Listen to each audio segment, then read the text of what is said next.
My story starts on June the 20th, 1966, being born about 3 months premature with a twin sister at 1 pound and a couple ounces apiece. We were tiny, we weren't expected to live, we had no social security cards, we had no names. And it was out of that we ended up in foster care because my mom had her hands full with 4 other kids.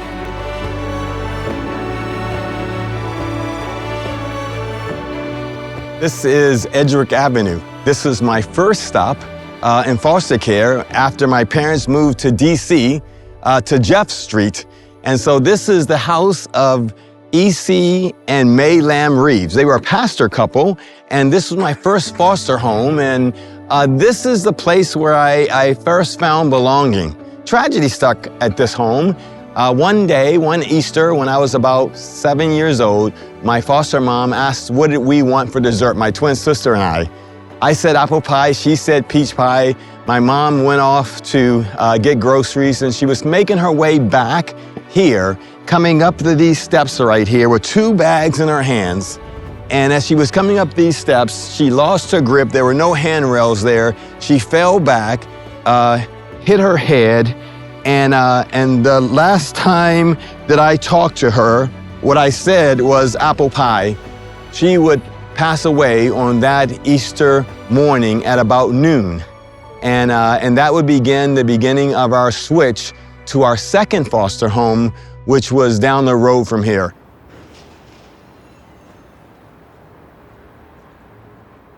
I went back with my biological parents for 1 year. 1 year where we tried to get back together, and because we were just my sister and I were not fitting in, we ended up going back to my foster parents' home, and we got there with 2 bags, all of our belongings in 2 plastic bags. And my mom left us there, and we went back into the foster care situation.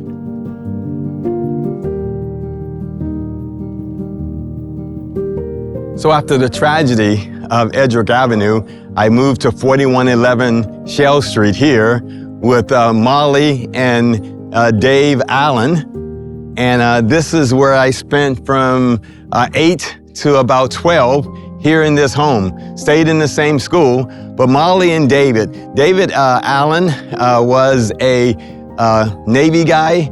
He was the head chef at DC General Hospital, and Molly Allen was a homemaker.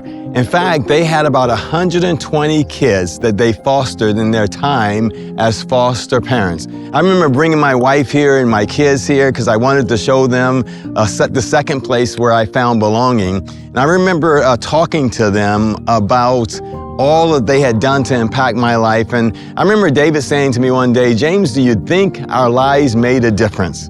And I just said, well, just look at me. I'm the difference that your life made, and you had hundreds of kids. If God hadn't placed me in these 2 homes, I'm not sure I'd be a Christian today. I'm not sure that I would be who I am today and be what God has called me to. So when I talk about belonging in Christian community, it started in 2 families, and then it happened in a local church.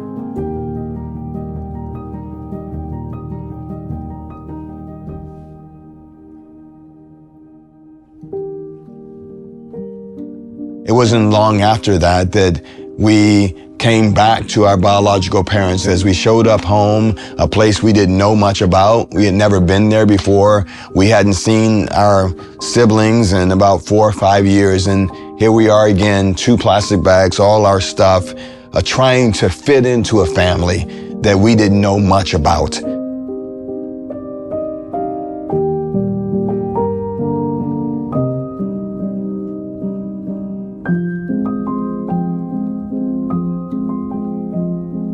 This is Kayak Avenue. This is where I grew up in Hillside, Maryland, and I grew up at 103 Kayak Avenue here. And my daughter would always tease me about how this was such a small house.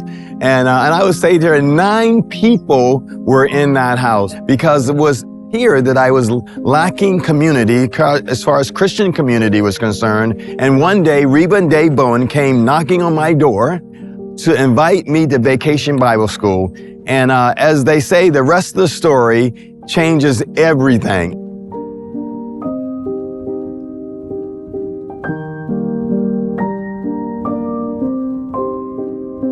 500 feet up the road, there's a church called Grace Church that lives out its name and knocks on our door and invites us to VBS. And I start going to the church, and in that church, I find this family that I'm missing. Not my biological family was there, but this spiritual family that I was missing. And it was there that they took me in, and they gave me opportunities to grow and to lead. It was there that I gave my life to the Lord in a camper on the parking lot. It was there that they actually took an offering. When I was called to ministry and I had gone off of the deep end and God called me out of the pigsty, they took an offering, put me in a van, and they carried me to Eastern Nazarene College. That kind of family, which was what changed my life.